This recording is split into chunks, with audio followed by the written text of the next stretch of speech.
전 세계적으로 에너지 전환이 화두로 떠오른 가운데 재생에너지 확대를 위해 새 정부는 전국을 하나의 에너지망으로 잇는 에너지 고속도로를 국정과제로 내세웠습니다. 자세한 내용 스튜디오에 나와 있는 석광훈 에너지 전환 포럼 전문위원과 함께 이야기 나눠보겠습니다. 위원님 안녕하십니까? 네, 안녕하세요. 네, 요즘 에너지 고속도로라는 말 뉴스에서 많이 들리던데요. 생소한 분들도 있는 것 같습니다. 어떤 내용인가요? 네, 일단은 이재명 대통령께서 이제 대선 기간 동안 이제 지방 특히 이제 충남 호남 지역에 집중되어 있는 재생에너지를 좀 더 성장할 수 있게 하고 또 그 기업들이 아리백을 이행할 수 있도록 하기 위해서 첫 번째로는 이제 어떤 송전선로를 이제 과감하게 이제 건설을 해서 뭐 수도권에도 전력을 공급을 하겠다. 그리고 또 한편으로는 또 다른 자세하게 이제 대선 기간 이야기가 되지는 않았지만 여러 가지 이제 전기요금이라든가 이런 것들을 지역별로 차등화시켜서 자연스럽게 산업체들이 재생에너지가 많은 지방으로 내려가서 아리백을 이행할 수 있도록 하는 것들 이런 내용들을 담고 있습니다. 그래서 과거에 김대중 정부에서 정보통신 고속도로라든가 이런 과거 이런 정책들 중요한 그런 개혁 정책들을 혁신 정책들을 이번에 그것을 이제 담아내겠다라는 어떤 상징적인 공약이다 이렇게 생각할 수 있겠습니다. 네, 새 정부는 이 에너지 고속도로를 임기 내에 중점적으로 추진하는 국정과제로 채택을 했습니다. 이렇게 국정과제로까지 채택을 하는 배경에는 어떤 게 있을까요?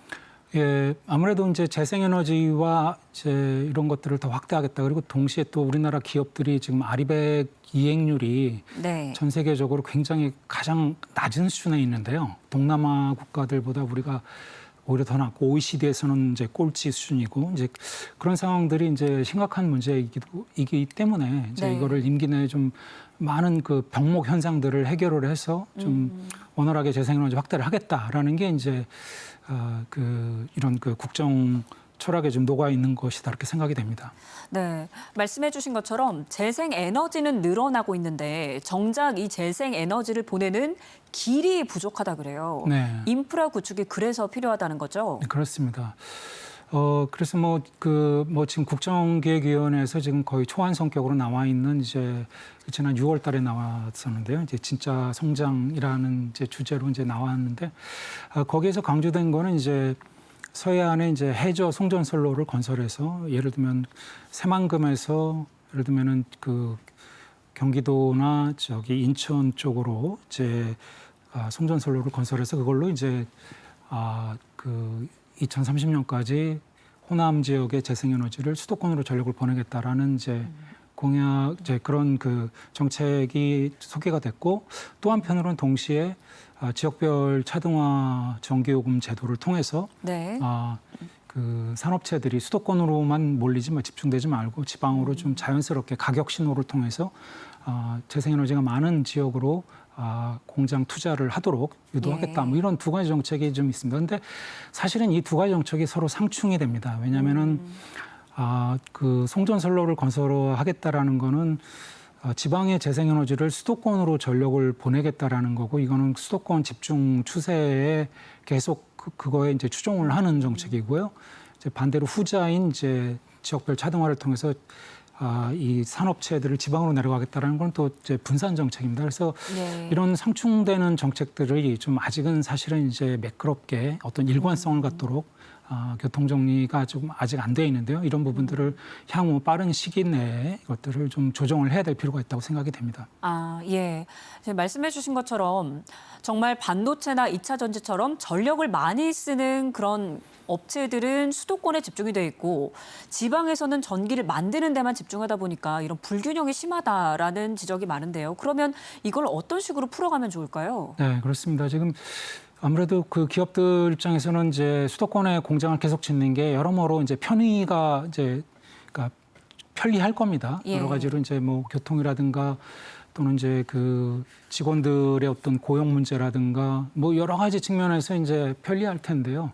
근데 문제는 이제 수도권으로의 집중이 지금 전력 부문에서도 이게 그 수요가 너무 과밀화되다 보니까 이 수도권이 여러 가지 문제를 일으키고 있습니다. 예를 들면 수도권이 전체 우리나라 전력 수요의 한 43% 정도를 차지하지만 예. 수도권 자체적으로는 자급률이 한 65% 정도밖에 안 됩니다. 그러니까 3분의 1 정도를 외부에서 다 송전선로로 끌어와야 되는데 네. 이제 그게 이제 여러 가지 물리적으로 한계에 도달을 했습니다. 그런 측면에서 이제 그 기업들도 좀 자연스럽게 향후 좀 뭐 국토균형 발전이든 아리백이든 간에 지금 지방으로 이전을 하는 것이 바람직할 텐데요. 예. 이제 그런 측면에서 지금 지금 중간에 지금 이런 그 수도권의 새로운 뭐 반도체 공장이라든가 이런 것들 때문에 중간에 있는 많은 지역들, 예를 들면 전라북도라든가 이런 지역들은 그냥 단순하게 그 안 그래도 지금 지방 소멸 위기인데 예. 이게 마치 이제 이게 송전선로 경과지로 또 전락을 할까봐 또 많은 이제 불만과 이제 공포감 이런 것들을 또 호소를 하고 있습니다. 그래서 예. 그런 측면에서 우리가 기업이나 정부나 이렇게 좀 그 신규 전력 수요는 앞으로 수도권에서 좀 지방으로 적극적으로 좀 분산시킬 수 있도록 노력이 필요하겠습니다. 네, 말씀 주신 것처럼 지방으로 적극적으로 분산을 시키려면 지역별로 전기요금을 다르게 책정하자 이런 이야기가 나오고 있거든요. 어느 정도 효과가 있을 것으로 보이십니까? 예, 지금 정부가 아직 구체적인 방침은 내놓지는 않았지만 이제 곧 나올 텐데요. 네. 지금까지 알려진 바로는 일단 수도권과 지방 간의 전기요금을 좀 이원화시켜서 여러 가지 송배전 비용이라든가 또 그 여러 가지 다른 원가들을 다 반영을 해서 이제 그렇게 나누겠다는 건데요. 그 아직까지는 구체적으로 그게 어떤 정도의 효과를 볼지는 지금 좀 더 많은 좀 더 연구가 좀 더 필요할 것 같고 또 실제 시행을 해봐야 알 것 같습니다. 그런데 네. 이제 당장은 이제 그 큰 충격을 주지 않기 위해서 이렇게 그 차이를 많이 내지는 않을 텐데요. 예. 그래서 지금 기업들이 실제로 좀 더 정말 지역으로 분산을 할 만큼 유인을 주려면은 여러 가지 이제 세제 혜택이라든가 또는 이제 그 기업들이 많이 호소하는 뭐 지방에서의 뭐 인재 확충 문제 뭐 이런 것들이 있는데 그런 것들을 해소하기 위해서 그 예를 들면 이제 그 직원들의 자녀 교육 문제라든가 예. 주거 문제 이런 것들에 대해서 좀 지자체나 중앙 정부가 좀 더 많은 지원을 해서 실제로 좀 기업들이 지방으로 내려갈 수 있는 좀 인센티브를 제공할 필요가 있지 않겠는가 생각이 됩니다. 네, 말씀 주신 것처럼 이렇게 에너지 고속도로를 구축하는데 정말 초기에는 인프라를 아무래도 만들어야 되니까 정말 많은 비용들 그리고 많은 과제들이 필요할 것 같습니다. 하지만 이제 완공이 다 되고 나면 그 후에도 기대되는 효과들이 있지 않습니까? 어떤 것들이 있을까요? 그렇죠. 아무래도 이제 전력을 이제 아무래도 수도권으로 보낼 수 있는 길이 생기면은 조금 더 지금보다는 나아질 것 같습니다. 근데 예. 어려운 면이요. 지금 예를 들면 한전이 계획하고 있는 그 서해안의 해저 송전선로 같은 경우는 첫 번째 사업이 새만금에서 그 서인천으로 가는 송전선로인데 네. 이게 2기가와트인데 문제는 수도권이 이미 이제 너무 그 외부 송전선로에 의존을 많이 하다 보니까 예. 지금 전력 당국이 송전 설비의 이용률을 절반 이하 또는 심지어는 4분의 1 이하로 규제를 합니다. 그러면은 2기가와트 송전선로를 2031년까지 한전 계획대로 건설한다 하더라도 그거의 4분의 1 수준이니까 500메가와트밖에 송전을 못 하게 됩니다. 예. 그래서 그게 사실은 이제 굉장히 좀 제한적이기 때문에 거기에만 우리가 다 의존을 해서는 안 되고요. 네. 그 동시에 빨리 해야 되는 거는 정부가 전기요금 체계라든가 전력 시장 체계를 그 지방의 재생에너지를 지방에서 곧바로 쓸 수 있게끔 예. 제일 좋은 거는 이제 아까 말씀드렸던 그런 산업체들이 지금 지방으로 이전하도록 하는 건데요.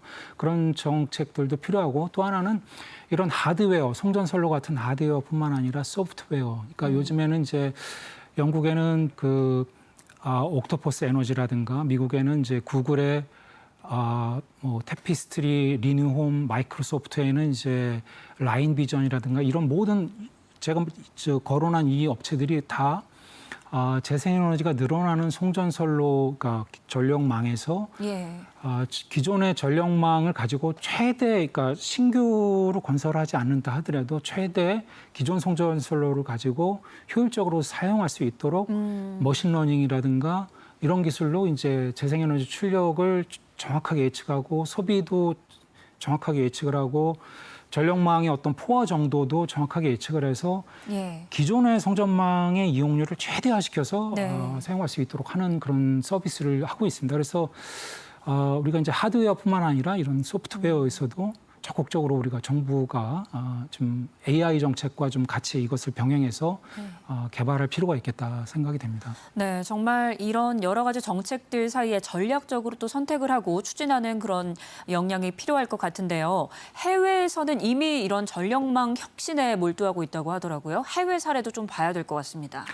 예, 뭐 대표적으로 전력망 유럽 같은 경우는 지금 이제 해상 풍력을 많이 추진하면서 특히 이제 그 북해에 예. 뭐 네덜란드, 독일, 그다음에 이제 덴마크 같은 국가들이 공동으로 해상에 이제 변전소를 건설하고 그래서 이제 그 변전소를 통해서 해상 풍력 발전 단지에서 나온 전력을 이 세 개 나라에 그 효율적으로 좀 배분하는 어떤 정책이라든가 뭐 이런 그 전력망 정책이 있고요. 또 하나는 이제 뭐 독일에서는 이제 그 북부에 이제 그 해상 북부의 풍력 발전이 굉장히 풍부한데 또 독일은 반대로 이제 전력 수요가 남부에 바이에른주라든가 이런 그 산업체들이 남부에 또 몰려 있다 보니까 독일도 우리와 좀 비슷한 문제를 겪고 있습니다. 그래서 독일은 그걸 아예 그 지중화로 거의 한 남북 간의 700km에 해당되는 구간을 지중 송전선로를 건설해서 이제 그걸 해결하려고 하는데 네. 문제는 이제 독일도 이게 이제 그 지역 갈등 문제 때문에 이게 송전선로 건설에 좀 많은 어려움을 겪고 있기는 좀 매한가지다 이렇게 보입니다. 네, 전 세계적으로도 이런 이 전력 문제, 또 정부가 이 에너지 고속도로를 제대로 실현하기 위한 정책의 필요성에 대해서 언급을 해주셨는데요. 그럼 가장 시급한 과제가 있다면 어떤 게 있을까요? 우리나라에서는 지금 제일 큰 문제가 지금 그 우리나라의 지금 전기요금 제도라든가 전력시장 제도가 과거에 원전, 석탄, 가스 같이 전통 전원에 맞춰져 있습니다. 그래서 그러다 보니까 이제 이게 재생에너지가 전력시장에 들어오기 어렵고 재생에너지가 공급 과잉됐을 때 이것을 이제 충분히 그 사용할 어떤 수요가 지역이나 시간에 따라서 이것이 좀 그 유연하게 수요가 변동을 해줘야 되는데 그렇게 안 되고 있습니다. 예를 들면 지금 오늘 지금 현재 굉장히 무덥죠. 이게 10년 전 같았으면은 아마 정부가 관공서나 교육시설을 대상으로 냉방 전력 절전 수요 캠페인을 아마 열어나겠을 겁니다. 그렇지만 몇 년 전부터 그런 일이 없습니다. 왜냐하면은 이미 태양광이 굉장히 많이 늘어나서 여름철에 이 시간대에 이 한낮에 되더라도 태양광이 상당 부분을 이제 이 냉방 전력 수요를 충당을 하고 심지어는 남는 때도 있습니다. 그래서 사실은 이제 그러면은 이제 소비자들이 이럴 때는 소비자 전기 요금을 낮 시간대는 상대적으로 굉장히 저렴하게 하고 반대로 이제 태양광이 그 줄어드는 저녁 시간대는 상대적으로 전기 요금을 높이는 이런 혁신적인 요금제 같은 것들이 필요한데요. 네. 그러면 이제 그 전기 요금 제도도 그 개혁을 해야 되고 전력 시장도 굉장히 많은 개혁이 필요하다 이렇게 볼 수가 있겠습니다. 네, 알겠습니다. 지금까지 석광웅 에너지 포럼 전문위원과 이 에너지 고속도로와 관련해 다양한 방안 이야기 나눠봤습니다. 위원님 고맙습니다. 네, 감사합니다.